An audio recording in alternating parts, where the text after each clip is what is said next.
오늘 새벽에 주시는 하나님 말씀을 함께 받겠습니다. 자, 예레미야 47장 마지막 두 절 말씀을 보겠는데요. 6절, 7절 말씀.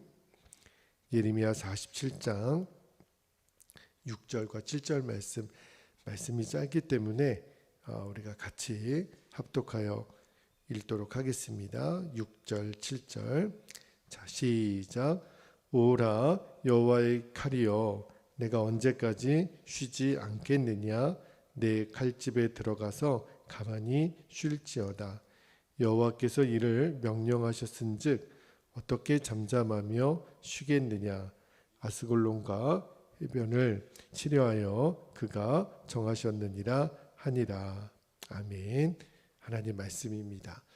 이제 오늘 예레미야 47장 워낙에 좀 짧은 성경이기는 했지만 하나님이 주시는 은혜는 좀 강력해서 우리가 3번 나눠서 말씀을 증거하고 기도하는데, 오늘 설교 제목이 나중에 이제 시편 말씀을 인용할 때 제가 말씀을 드리겠지만, 하나님의 성실하심을 먹을거리로 삼을지어다.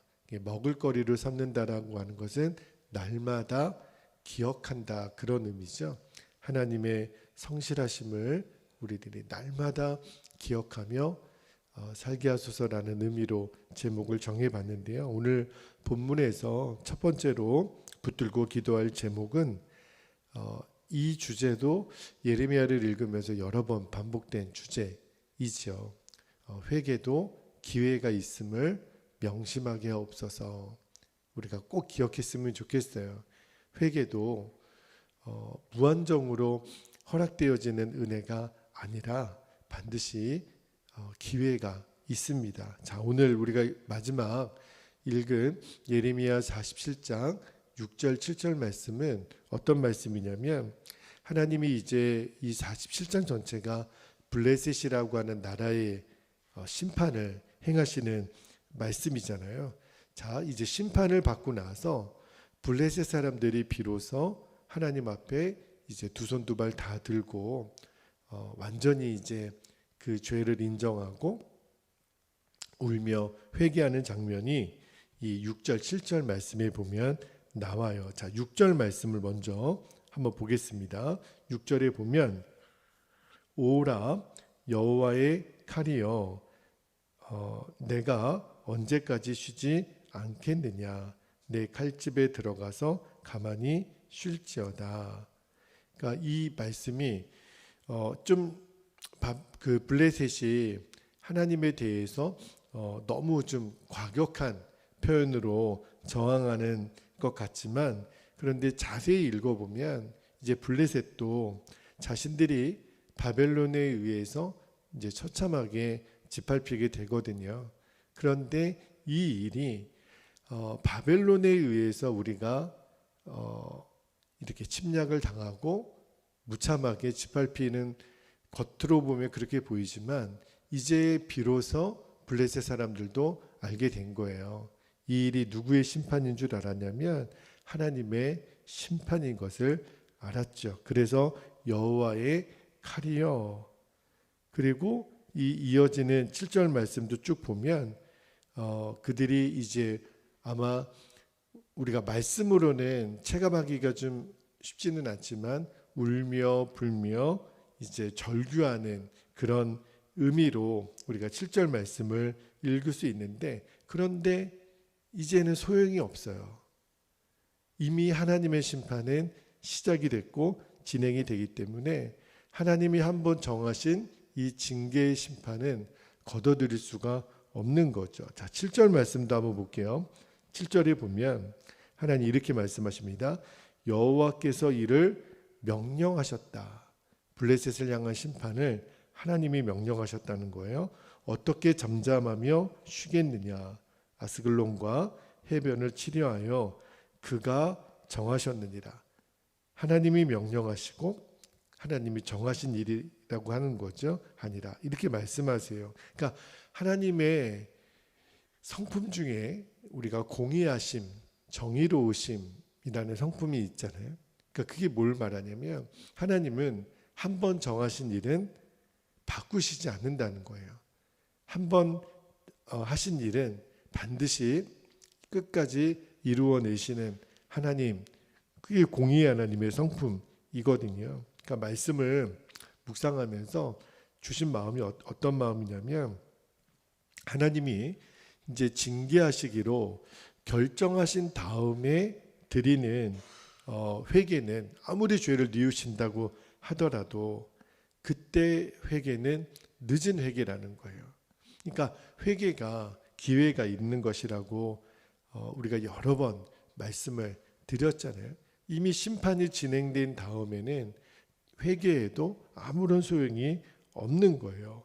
그러니까 정말 지혜로운 사람은 하나님의 뜻대로 사는 것이 가장 지혜롭죠. 죄를 안 짓고 그리고 언제나 하나님의 기쁨이 되도록 사는 것이 가장 지혜롭고 현명한 방법이겠지만 그러나 혹 하나님의 뜻을 어기고 죄 가운데 우리가 무너질 때가 있잖아요. 근데 그때도 빨리, 그러니까 회개는 신속히 해야 돼요. 그러니까 우리가 죄 짓는 자리는 그래서 그 죄에 대해서는 미련하라고, 그죠? 그러니까 죄에 대해서는 할 수만 있으면 반응하지 않는 것이 가장 지혜로운 삶인 거죠. 그러나 설령 우리가 죄 가운데 무너졌더라도 진짜 지혜로운 사람은 회개가 빠른 사람이에요. 빨리 돌이키는 사람이에요. 빨리 죄를 뉘우치고 그리고 하나님 앞에 엎드려서 하나님, 제가 또 죄를 졌습니다. 그러나 저는 저의 죄를 인정합니다. 제가 그랬습니다. 그리고 하나님 앞에 정직하게 나의 죄를 드러내고 그리고 하나님의 용서를 구하는 것이 가장 지혜로운 사람이에요. 회개는 절대 뒤로 늦춰서는 안 됩니다. 그러면 하나님이 그 회개를 반드시 받으세요. 그런데 악인들의 특징, 그러니까 죄를 밥 먹듯이 짓는 사람들의 특징이 뭐냐면 죄의 회개를 자꾸 뒤로 미뤄요. 언제까지 미룰까요? 이 세상에서 죽는 날까지 그 죄를 미뤄도 괜찮다고 생각을 하는 거예요. 근데 회개를 뒤로 미루는 사람의 특징이 있어요. 그게 뭐냐면 오늘 내가 멀쩡한데 내가 죄를 졌어도 나에게 지금 아무 일도 없는 것 같거든요. 그러니까 죄를 져도 괜찮네, 이런 생각, 이런 안일한 생각, 뭐 내일 무슨 일이 있겠어. 그리고 지금까지 하나님 외에 내가 믿는 구석이 있는 사람들은 회개를 안 해요. 왜냐하면 내가 믿는 그 구석이 나를 지켜줄 거라고 생각을 하니까. 돈이 나를 지켜줄 거고 사람이 나를 지켜줄 거고 내가 그동안 쌓아왔던 이 공든탑이 나를 지켜주니까 뭐 회개를 뭐하러 해? 하나님 외에 나를 지켜줄 대상이 있는데. 그러니까 자꾸 하나님 뜻을 어기고 회개 자리로 나아가지 않아요. 하나님이 아직 얼마나 무서운 분이신가를 몰라서 그렇죠. 그러나 다윗이 그랬잖아요. 하나님의 임재 자체가 떠난 것이 가장 무서운 형벌이거든요. 하나님이 거하실 수가 없어요. 회개를 끝까지 거부하는 자에게는 하나님이 거하실 수가 없어요. 그래서 성경은 너무너무 단호합니다. 그렇게 말할 수 있는 것도요, 심판이 주어지기 전까지는 그렇게 말할 수 있죠. 그러나 하나님의 무서운 심판이 어떤 심판이 임하게 될지는 몰라요. 하나님이 그의 건강을 치시든지 그가 믿고 의지하는 것들을 다 끊어내 버리실 때 정말 하나님은 무서운 분이시구나, 공의하신 분이시구나, 그죠? 근데 그때는 돌이켜도 하나님의 심판을 멈추실 수가 없는 거예요. 그래서 하나님이 공의가 정확하게 이루어지는 그날 아무리 울며 불며 회개해도, 그죠? 그렇게 회개를 거부하는 자에게는 하나님의 무서운 심판이 임할 수밖에 없는 거죠. 그래서 잠언 1장 28절에서 30절까지 말씀을 한번 보겠습니다. 잠언 1장 28절에서 30절까지 28절.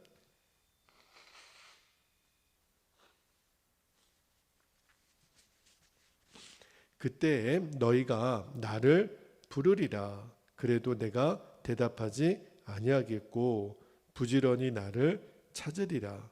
그래도 나를 만나지 못하리니. 29절. 대저 너희가 지식을 미워하며 여호와 경외하기를 즐거워하지 아니하며. 30절. 나의 교훈을 받지 아니하고 나의 모든 책망을 업신여겼음이니라. 아멘. 여러분, 이 잠언 1장 28절에서 30절까지 말씀은요, 하나님은 회개할 기회를 여러 번 주셨다는 거예요. 그런데도 끝까지 그것을 거부한 자에게는 하나님이 너희가 아무리 나를 불러도 찾아도 나는 너희들에게 대답하지 않겠다. 이 말은 너희들에게 어떠한 은혜도 어떠한 자비도 어떠한 긍휼도 주지 않겠다는 거예요.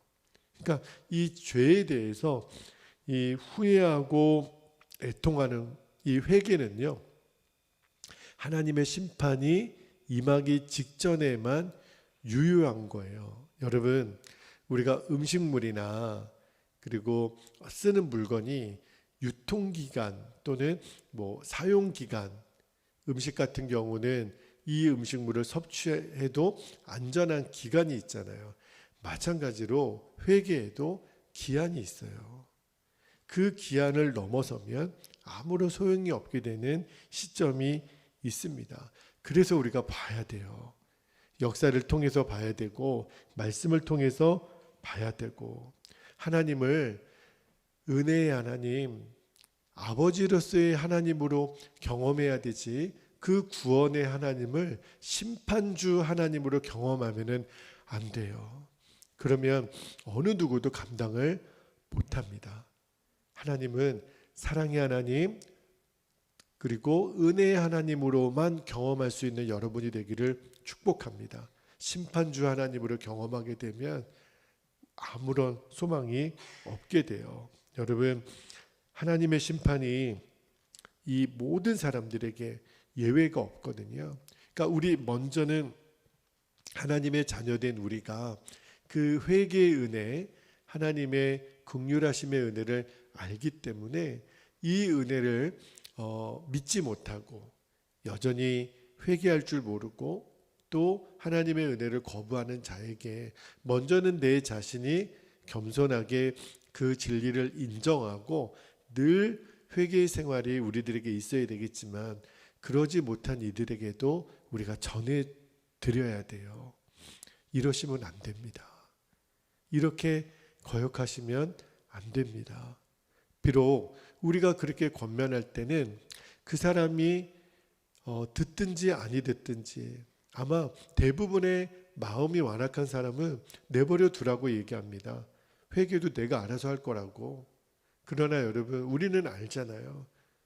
하나님의 은혜가 떠나게 되면 얼마나 비참한 인생을 살게 될지를 알기 때문에 애통한 마음으로 그를 위해서 기도하고 또 우리가 그렇게 권면을 해줘야 돼요. 아니면 영영 그 사람의 영혼을 잃어버리게 될 줄도 모르거든요. 여러분, 절대로 이 회개에도 기회가 있다라는 사실을 우리가 잊지 않고 늘 겸손하게 하나님의 은혜를 구하며 살게 되기를 주의 이름으로 축복합니다. 자, 두 번째로 기도할 제목은 이제 우리가 블레셋이라고 하는 나라를 47장을 통해서 묵상을 했는데, 잠시만요.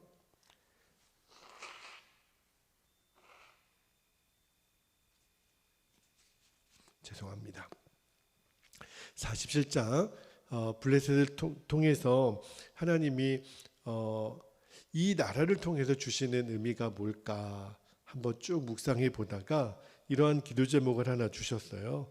악인의 형통을 부러워하지 말며 오늘 하루를 하나님의 백성으로 살아가는 삶을 결단하게 하옵소서. 어제 이 성경에서 블레셋이 등장하는 장면들을 쭉 한번 관주 성경으로 말씀을 봤거든요. 여러분, 블레셋이 여러 번 이 이스라엘의 역사 속에 등장하잖아요. 삼손 때도 등장하고 사무엘 때도 등장하고 특별히 이제 다윗 때 이제 골리앗과 함께 등장하는 나라가 블레셋인데, 이 블레셋이라는 나라가 성경에 쭉 읽어보면 꼭 이스라엘이 힘들고 어려울 때마다 나타나서 이스라엘을 공격하고 침범하는 나라로 등장합니다. 우리나라도 확실히 지리적으로 가까운 나라로부터 공격을 당하는 일이 많죠. 우리나라도 역사적으로 보면 제일 가까운 나라가 어디예요? 중국하고 일본이잖아요. 얼마나 많이 침략을 당하고 공격을 당하고, 그죠? 그래서 이 블레셋은 이스라엘을 껌껌이 나타나서 괴롭히고 공격하는 나라로 등장해요. 삼손 때도 우리가 보죠. 또 사무엘, 다윗 때, 그때마다 하나님은 이러한 지도자들을 세워서 이스라엘을 블레셋으로부터 구원해 내시기는 하시죠. 그러면서 하나님의 나라를 절대로 괴롭혀서는 안 된다라는 것을 실물 교훈을 하나님이 여러 번 하세요. 그런데 블레셋은요, 잠시 잠깐은 이렇게 좀 물러나는 것 같지만 또 어느 순간에 그들의 힘이 강성해지면 여지없이 또 하나님의 백성이 이스라엘을 공격하고 괴롭혀요. 굉장히 블레셋의 역사는 깁니다. 그래서 왜 하나님이 하나님의 사람들을 괴롭히는 이 블레셋을 그냥 아예 멸절시키시지 왜 이렇게 조금 못 내시고 그러실까 할 정도예요. 그런데 하나님이 이렇게 조금 못 내시는 것은 그들에게 회개할 기회를 주시기 위함이지, 그들이 절대로 이뻐서 그냥 내버려 두시는 게 아니거든요. 여러분, 많은 사람들은 오해를 해요. 악인들이 이렇게 형통하는 것을 보면 왜 하나님이 한 방에 끝내버리시지? 그렇잖아요. 우리도 지금 세계 정세를 보면 그 러시아나 중국이나 북한이나 하나님이 그냥 한 번에 끝내버리시면 그러면 세계 평화가 올 것 같고 그러잖아요. 왜 살려둬요? 그 악한 지도자들 정말 너무너무 악하잖아요.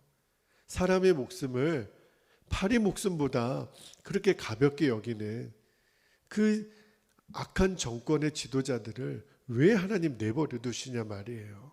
그죠? 그리고 오히려 그런 사람들이 더 떵떵거리며 잘 사는 것 같아요. 블레셋도 그랬거든요.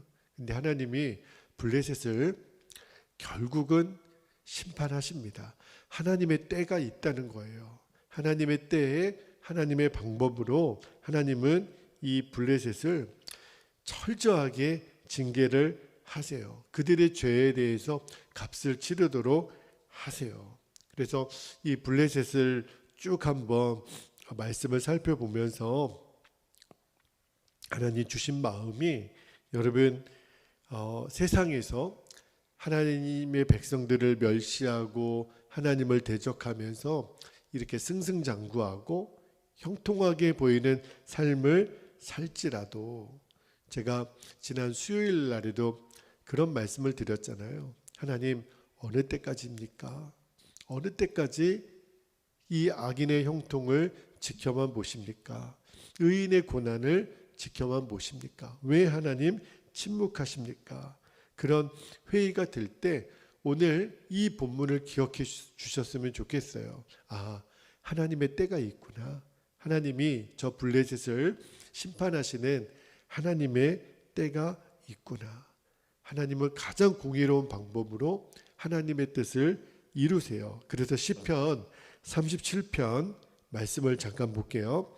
시편 37편 1절에서 3절까지 말씀을 읽고 우리가 기도하기를 원하는데, 자, 말씀을 볼게요. 1절에 악을 행하는 자들 때문에 불평하지 말며 불의를 행하는 자들을 시기하지 말지어다. 2절 그들은 풀과 같이 속히 배임을 당할 것이며 푸른 채소같이 쇠잔할 것이미로다. 3절 그래서 우리는 어떻게 살아야 되는지 3절 말씀이 중요해요. 여호와를 의뢰하고 선을 행하라.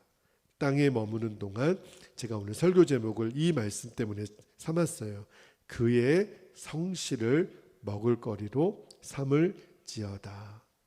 정말 우리 마음에 새길 말씀이라는 생각이 들어요. 여러분, 악한 자들의 형통 때문에 시기하거나 불평하지 않아도 돼요. 그거는 정말 어린아이 같은 판단입니다. 악인의 형통 때문에 왜 우리는 이 모양일까? 회의에 빠질 필요가 없어요. 3절 말씀에 그랬잖아요. 어떤 상황이든지 우리 성도들은 이것 하나만 결정하면 돼요. 여호와의 성실하심을 먹을거리로 삼을지어다. 하나님의 신실하심을 늘 기다리는 거죠. 내가 밥을 먹듯이 하나님은 신실하셔. 하나님은 하나님의 때와 하나님의 정하신 방법으로 온 인류의 역사뿐만 아니라 나의 삶도 다스리셔. 그거를 여러분 전혀 흔들리지 않고 믿으셔야 돼요. 하나님이 하세요. 하나님이 이루세요. 그러므로 우리는 우리의 삶만 살면 돼요. 누가 어떻고 저떻고 그렇게 말할 필요도 없어요. 오늘 내 자신이 하나님 앞에 선을 행하고 그의 성실하심만 먹을거리로 살면 하나님이 이루세요. 가장 완전한 때에 하나님의 방법으로 나에게도 그리고 모든 사람에게도 이 역사 가운데도 하나님이 이루세요. 그 하나님의 신실하심을 오늘도 우리들이 믿고 그분을 따라갈 수 있기를 주의 이름으로 축복합니다. 자, 이제 함께 기도하겠습니다. 오늘도 두 번 나눠서 기도하는데 첫 번째로 우리가 붙들고 기도할 제목이 7절 말씀 붙들고 기도할 때 회개에도 기회가 있다라는 것, 여러분 꼭 기억하셔야 돼요. 하나님 절대 회개를 뒤로 미루지 않겠습니다. 회개하면 반드시 하나님의 용서의 은혜가 주어집니다. 우리 첫 번째 기도 제목 붙잡고 함께 기도하겠습니다. 할렐루야. 사랑과 은혜가 많으신 아버지 하나님, 고맙고 감사합니다. 아버지, 오늘 블레셋을 심판하시면서 그들이 여호와의 칼을 집어달라고 아버지 하나님 아무리 울며 불며 그들이 절규하여도 하나님이 이미 시작된 하나님의 심판을 멈추지 아니하시고 진행하시는 공의의 하나님을 우리들이 바라봅니다. 주여, 하나님, 우리가 죄를 안 지어야 되겠고 늘 깨어 있어야 되지만 그래가 어떤 죄 가운데 무너질지라도 하나님 그것을 덮어두려고만 하지 말고 빨리 신속하게 아버지 앞에 나아가서 우리들의 죄를 고백하고 아버지 하나님 앞에 용서를 구하며 하나님의 자비를 우리가 놓치지 않는 그러한 지혜로운 사람들이 되기를 아버지 하나님 원합니다. 주여, 우리들의 연약함을 아시는 주님, 우리들이 늘 불완전하여 넘어지고 실수하고 또 우리들이 하나님 낭망하는 때가 있지만 그럼에도 불구하고 우리에게 회개의 은혜를 주시고 또 돌이킬 수 있는 기회를 주시는 하나님, 오늘도 그 하나님의 오래 참으심 앞에 우리들이 괜찮겠지 하고 은근슬쩍 넘어가지 아니하고 철저하게 아버지 앞에 우리들이 자복하고 회개하여 아버지 하나님 앞에 늘 깨어있는 자들이 되기를 원합니다. 아버지, 우리 주변에도 빨리 돌이켜야 될 영혼들이 있습니다. 아버지, 하나님의 은혜를 절대로 만홀히 여기지 않게 되기를 원합니다. 하나님이 돌이킬 수 있는 기회를 주실 때에 돌이키지 아니하면 얼마나 무서운 하나님의 심판이 우리를 기다리고 있을지 아버지 속히 깨닫게 되기를 원합니다. 속히 돌아서게 되기를 원합니다. 끝까지 밀어나여 죄의 길에 머물러 있지 않기를, 회개의 은혜를 놓치지 않기를 그 블레셋을 통하여 우리들이 분명히 깨달아 알게 하여 주옵소서. 감사드리며 주 예수님의 이름으로 기도하옵나이다. 아멘. 두 번째로 기도할 때 여러분 블레셋이라고 하는 나라를 꼭 기억하셔야 됩니다. 그들이 비록 오랜 역사 동안 승승장구했던 것 같지만 아니에요. 하나님은 다 보고 기억하고 계십니다. 그래서 우리가 이렇게 기도하기를 원합니다. 악인의 형통을 불평하지 말며 오늘 하루를 하나님의 백성으로 살아가는 삶을 결단하게 하옵소서. 우리는 하나님의 성실을 먹을거리로 삼는 자들 되게 하소서. 그렇게 우리가 기도하기를 원합니다. 우리 주의 이름을 간절히 부르고 통성으로 기도하겠습니다. 주여, 아버지 하나님 은혜와 사랑을 감사합니다.